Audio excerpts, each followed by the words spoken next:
السلام عليكم ورحمة الله تعالى وبركاته.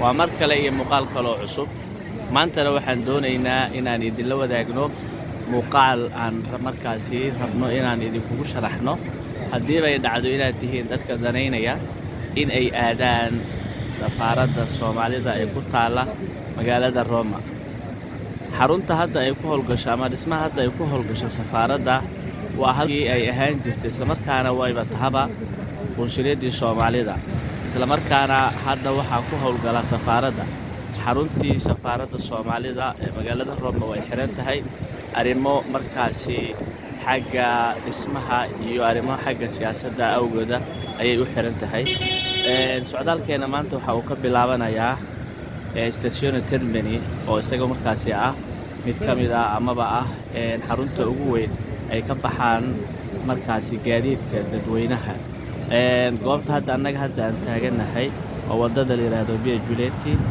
ayaan dhexdaas waxaad moodaa amaba ay tahaba in aan idin soo duubnay wadada kale Via Marsala socdaalkeena badi wuxuu noqon doonaa mid markaasi ka bilowda station termini sababtu maxay tahay maxaan u xulanay sababta u xulanay waxay tahay station termini wuxuu ku yaalaa faras magaalada badi gaadiidka dadweynahana waa halka ay markaasi ay ka dhaqaaqaan amaba kuwa imaanaya haddii aad tahay qof markaasi degan magaalada Roma isla mar ahaantaasina aan danaynaynin in uu aado safaaradda isagoo markaasi door bidaya in uu markaa yaqaan halka ay ku taalo kuma qusayso laakiin waxaan ka codsanaynaa muuqaalkan haddii uu ku soo gaaro in aad gaarsiiso walaalaha kale ee doonaya in ay markaasi aadaan qaabkeen ku aadaynaa laba sifaba ku aadi karnaa bas waan qaadan karnaa midrooga oo dhulka hoostiisa marana waan qaadan karnaa marka saasi daraadeeda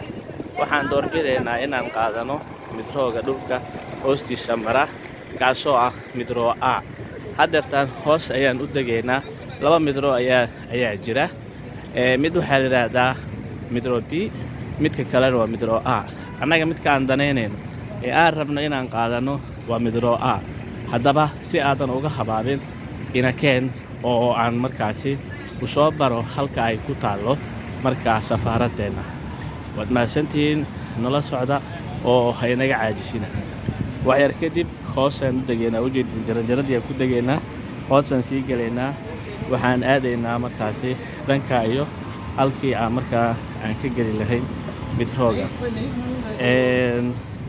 maadaama aan dhulka hoostiisa gelayno laga yaabay mararka qaar inuu qadka naga baxo si kastoo ay ahaato waxaan ku dadaalaynaa in markaasi aan idin soo gudbino muuqaalka ugu macquulsan ay naga caajisina inakeena dadku way ka soo baxay anaga waan gelaynaa dhammaantiin hadeertaan waxaan ka soo gudubnay halkii tigidhka laga goosanayo oo aad aragtaan dadku way soo galeen weli waxaan u degaynaa hoos oo ma aanan gaarin midroogii aan rabnay inaan qaadano janjaladaan qaadanaynaa waxaan qaadanaynaa midda caadiga oo aan soconin midda socota ma qaadanayno si tartiiba waad aragtaan dabcan sidaan hore idinkugu sheegaba waxaa jira laba midro mid waxaa la yiraahdaa midro B waa midka ugu soo horeeya ee aan arkayna marka aan soo galno waa kan waa midro B qaybtaasi anaga marka kan danaynayno oo ma rabno hadda ayuu yimaado dadku u kala cararayaan annagu waxaan aadaynaa wajahada kale oo ay ku qoran tahay Anania e Battistini markaan hoos tagno ayaan idin sharxi doonaa wajahada ay tahay inaan qaadano waxaan sii daadegnaaba waxay tahay waa qaybtii hoose u sii daadegaynaa oo midro aaga ayaan markaasi rabnaa inaan qaadano insha Allah ta'ala marka sida ugu fudud ee markaa aad ku iman kartaan ayaan isku dayaynaa inaan muuqaalkan idinku soo gudbino waad aragtaa weli waa soconaa dadkii waad arkaysiin mararka qaar iskusi xogaa gabar baa isku dhici rabnay marka dabcan ayadana taleefon ku hadlaysay laga yaabay wadada inay ka luusan tahay annagu marka waxaan qaadanaynaa oo ujeedin qaybta Anania qaybtaas waa Battistini marka anaga waxaan qaadanaynaa jaranjarada halka ay ku qoran tahay Battistini ayaan qaadanaynaa waa sii daadegayna waad aragtaan waa degayaa macquul haddii muuqaalka uu dhaqdhaqaaq ku jiro waan soconnaa. Waad aragtaan marka waad u jeedaan midrooga markaa hoos usoo degto laba qayb uu noqonayaa. qaybtaasi waa Nimia, qaybtaana waa Battistini. Anaga marka waxaana laga rabaa qaybtan Battistini ayaan qaadanaynaa. midrooga waxaa ka harsan 1 daqiiqa ka harsan waa qaadayna insha Allah. waxaan uga degaynaa meesha la yiraahdo maxaafadda la yiraahdo Lepanto. kadibna halkaas ayaan ka ambaqaadi doonaa oo aan idin tusi doonaa wadooyinka ama wadada ugu fudud ee ku soo gaari kartaa. waa mahadsantihiin tala socda. waxaad waxaa imaanaya midroog. waa mahadsantihiin. hadeertaan waxaan imaanay Lepanto imaanay. wadada aan qaadanayna wadadan waxaan aadaynaa marka duu Ilaahay yiraahdo dhanka iyo safaaradda. wadada waa tanaa qaadanaysa way soconaynaa ilaa ma aan ka gaarno jiradka aan danaynayno. marka aan gaarno wadada aan danaynayno ayaan markaas haddana idinkugu qaban doonaa fiidiyowga. hadeertaana waxaan sameynaynaa xoogaa yar hakad ayaan gelinaynaa waayo dadka qaar iskuma ogola in fiidiyowga laga duubo. si aanan ula kulmin dhibaato waxaan sameynaynaa mar walba meesha aan danaynayno markaan joogno keliya aan duubeynaa. nala socda. mahadsantihiin. wadada aan rabno waa wadadan oo ku qoran tahay Via Caracci.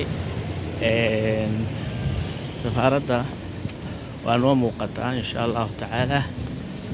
intaan ku soconaynaa wada yaroo kooban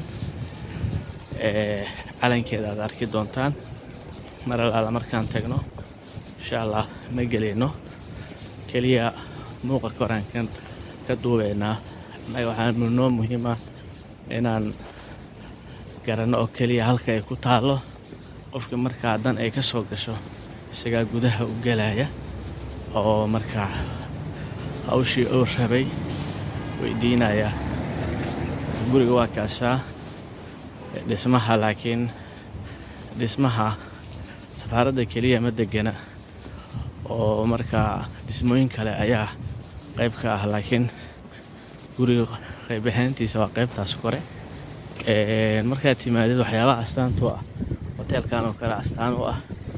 waa mahadsan tahay. gaariyaanka istaagay inkastoo luqadda Soomaaliga uusan fahmin haddana wuu dareemi karaa inaan u mahad celinayo. meeshaan waxaan u maleynayaa waa la xiray. waxay ahayd meel baabuurta parkeggio Talyaaniga. hawl baa laga qaban rabaa u maleynayaa dabcan. marka hoteelkan ayaa astaan u ah amaba aad tilmaan ka dhigan kartaa haddii aad tahay markii ugu horeysay oo aad imaanayso. isla mar ahaantaasna ku hagaya muuqaalka maanta aan duubayo. marka guriga waa soo dhow yahay. mar alaala markaan imaano 2 albaab uu leeyahay. albaab waa midka hadda wadada aan ku socono ku soo jeeda. albaabka yar ee dadku ay ka galaan. albaabka weyn ee baabuurta ka galaanna dhinac kale u sii jeedaa. marka labada albaab waa ku qaban doonaa hadduu Ilaahay yiraahdo. walow aan mar walba ku dadaaleen inaanan wax isku dhaca aanan samaynin. sababtoo ay tahay dadka qaar markay arkaan adoo wax duubaya markaasaa borona ku soo dega. hadday yihiin ajnabi ama hadday yihiin dadka aan isku dalka nahay ama jinsiyadda aan wadaagno. marka insha Allah waan imaanay. safaaradda waa tanaa. odaygaas meeshuu marayo ayuu yahay.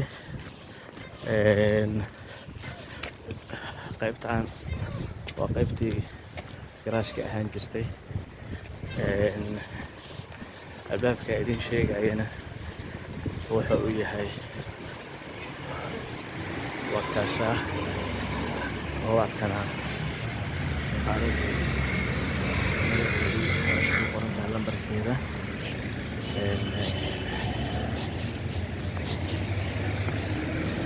calanka safaaradda waa kaasaa.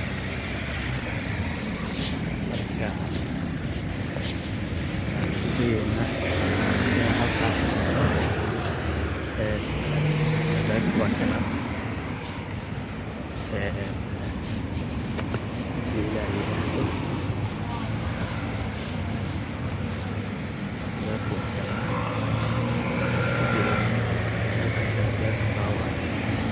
imaanay isaan filayo insha allahu tacaala qaybtan waa qaybtaas ay ka soo jeeda xadiiqada marka anaga intaasaan danaynaynay waa ka laabanayna insha allahu tacaala marka wixii talay tusaale ama dhaliil waa noo soo jeedin kartaan waxaas idinka codsanaynaa like-ta share-ta iyo subscribe-ka inaadna naga baqiilin haddaad hore subscribe ku tiraahday hadduu ku soo gaaro muuqaalkan like-ta waa inaad saartaa share-tana gaarsiisaa haddaad safaaradda taqaano ha dhayalsan oo hadhihin u aqaanaa waxdana kamari ee waxaa u danaysaa walaalaha kale ee Soomaaliyeed doonaya inay mataqaanaa yimaadaan isla ahaantaasna aanan ahayn dadka degan magaalada Roma kuwaasoo laga yaabo inay ka yimaadaan gobolada dalka ama dalka dibadiisa ayagoo dan kale safaaradda waa mar kale iyo anigoo ah Hashim Cadde oo idin leh